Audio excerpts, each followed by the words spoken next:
the ancient Maya had things solved that modern dentists, even the best dentists on earth, can't even wrap their heads around. So why aren't we still shoving seashells into our jawbones? Well, that's what I'm here to talk about today. So this is the Jade Tooth Project, and I'm just trying to figure out why all of this dentistry stuff is so complex and toxic, and how it can be done in a simpler way that doesn't hurt people without all this toxic mumbo jumbo. I'm looking for squad mates to tackle bioflippers with me before we bring down fillings and inlays, but I'll get to that later. So for now, I'm gonna yap a bit about the people of the corn. So who are the Maya? The Maya were the indigenous people of Mesoamerica, and they still are. They're still around by the millions. They still speak their language and carry on cultural traditions, and mainly in southern North America, the population still exists. And as an ancient civilization, though, as a politically independent and unified collection of villages and kingdoms, this lasted from about 1800 BCE to 1524 CE, so a period of about 3,300 years. Among their highest values were maize and fertility, time and ritual order, kingship and ancestors, and sacred connection to the land and their community. Culturally, they contributed a lot toward architecture, writing, ceramics, religion, and sport. And scientifically, they're well known for one of the most complex astrology systems on Earth, if not the most complex and deep, as well as astronomy, mathematics, engineering, and agroforestry. But what I find most fascinating, and what there's great evidence to display, and what's most relevant to this channel, are their dental practices. And there's a lot of evidence showing from the fossil record and written record that they engaged in practices like tooth filling, shaping, polishing, drilling, gemstone and mineral inlays, adhesive sealants, extractions, and implanted tooth replacements. So these are all interesting and important in their own right, and highly relevant to this channel's mission. So before I get into this stuff, I need to give a disclaimer. I'm not liable for what you choose to do with this information. These are not recommendations or medical advice. I'm not a licensed medical practitioner. This is for educational purposes only. So it's hard to pick what to share about first, because it's all so fascinating. But a 2026 finding is probably where I'll start. It's most recent, and it's also probably the most directly relevant to a natural restoration that I like to engineer. So I find it really funny that this was just discovered, because just a few weeks ago, I came to this conclusion by myself. I developed this concept from a bunch of material research and found that this could be what replaces conventional fillings or inlays without any toxic materials. But then I do some research on the Maya and find out that someone beat me to it by about 1,500 years. So it's crazy that it hasn't been adopted more widely in the world since then. They figured it out a long time ago, but maybe it needed some tweaks. So scientists discovered a Maya molar, a back tooth, with a jadeite inlay on the occlusal chewing surface, cemented with a natural mixture which hasn't been chemically characterized. So this was a gemstone that was found shoved into a hole in a back tooth that was shaped like the hole and glued in there with a natural dental cement. And this is the first known permanent functional dental filling ever discovered. The molar also showed no signs of secondary decay, so it seemed that the filling actually worked. And this is super similar to the concept I'd like to develop. Like I said, although I'd like to try nephrite jade instead of jadeite, because nephrite is way tougher, less prone to fracture, and the mineral dental cement that I'm theorizing will surely be a different formula. We don't even know what they used back then, but potentially future studies will identify that.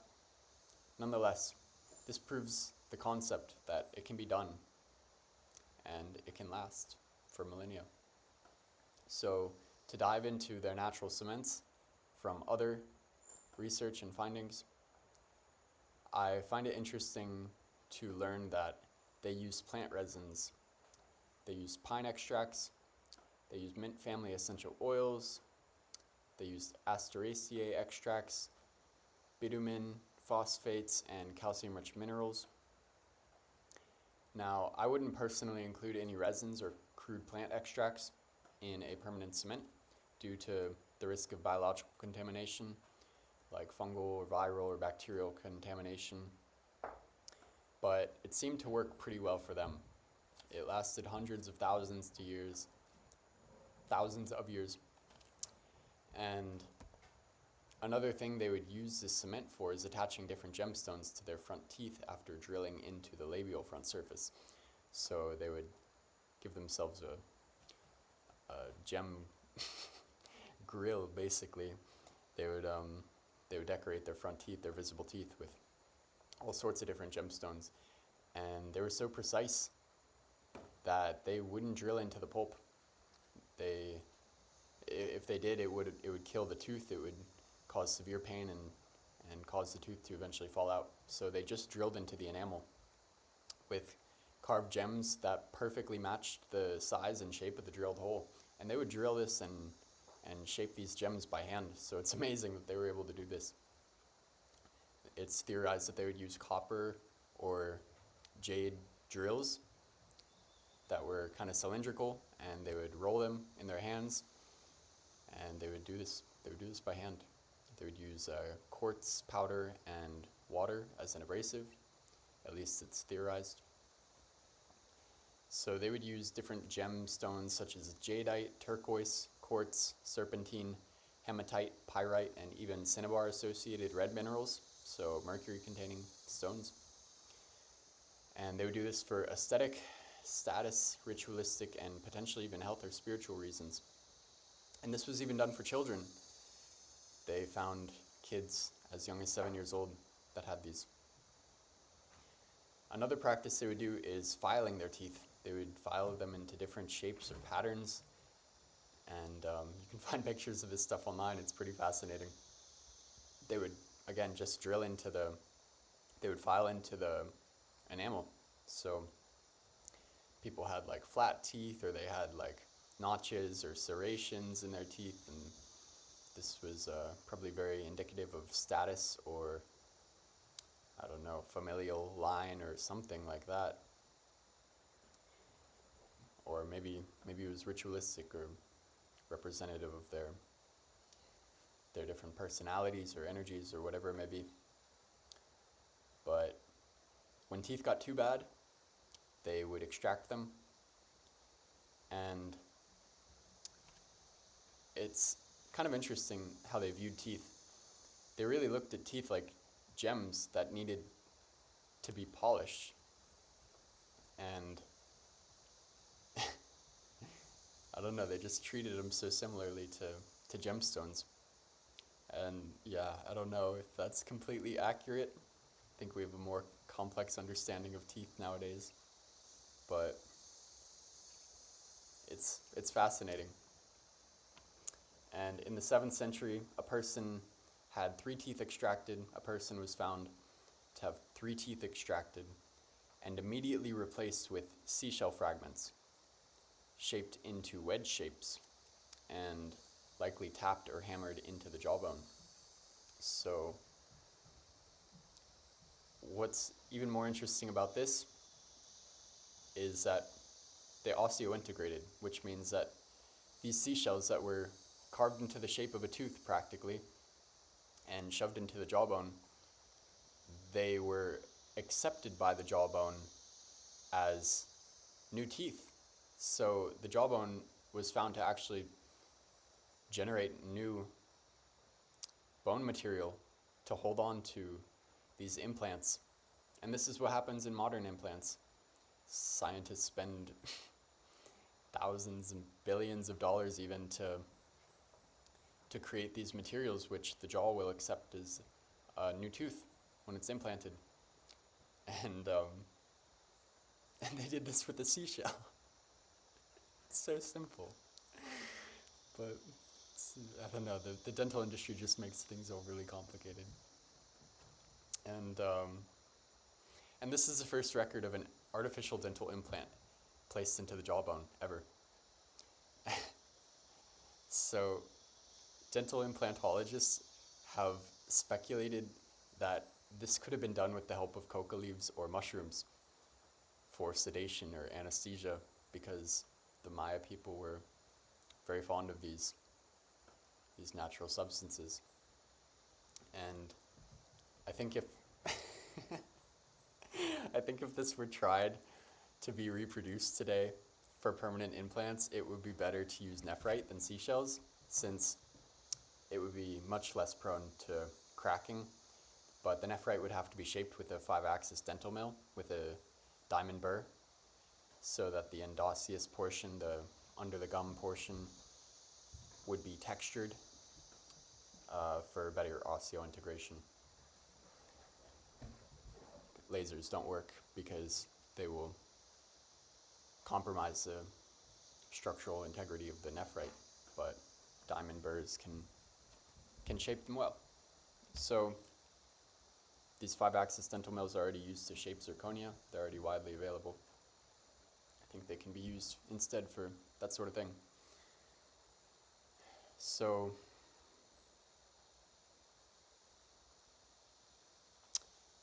I think this might be the most elegant solution for missing teeth. The thing I'm talking about with nephrite, with the lowest toxicity, the lowest risk potentially, but it would require regulatory approval and professional implantation for safe, repeatable results, of course. Might be a while till we see that sort of thing being done, but I would love to be involved in that effort in the future. And yeah, I mean, I just think it's pretty amazing that the Maya people were able to do it with seashells. They probably used the hardest type of seashell, mother of pearl, I don't know what they call it, queen conch, I don't know. There's different types of seashells, and they probably used what they knew to be the hardest, and it seemed to last. But nephrite is much harder than seashells and less prone to cracking, so I think it would be a better material. But the Maya people didn't have nephrite. That's what's interesting. They would use jade, which they used jadeite, which is a type of jade. It's the other type of jade, but nephrite is another type of jade. And the difference between these is nephrite is much, much more strong and resistant to fracture, because it has kind of an interwoven crystal lattice that just gives it a sort of resistance. If there's microfractures, and they'll stay contained instead of cleaving the whole gem. So it's a very unique material, and it's not naturally occurring in the original regions that the Maya people inhabited. It's more, nephrite is more common in China, for example. So it's strange that the Chinese were using amalgam when they had this stuff, but I digress.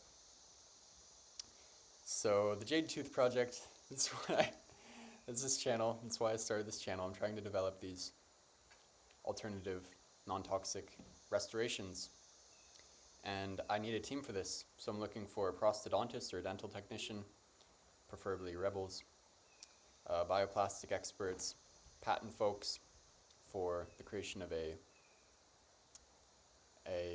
defensive publication of a proof of prior art for making these different restorations available and affordable to everyone on Earth. Hello. So I'm also looking for dental CAD designers to help with the creation of these materials, and access to an analytical chemistry lab or oral microbiology lab or biomaterials lab would also be helpful. Probably necessary if this stuff is going to be approved and tested for safety. And so the tools that I'm looking to access would be a 5-axle dental mill, an intraoral scanner, a resin printer, a micro-compounder, micro-injection molder, an insertion and removal fatigue tester, a constant load creep fixture, a saliva aging setup, a HPLC, a surface profilometer, a microscope, a cytotoxicity and biofilm tester. And yeah, this is for the creation of fillings, bioplastic and nephrite fillings,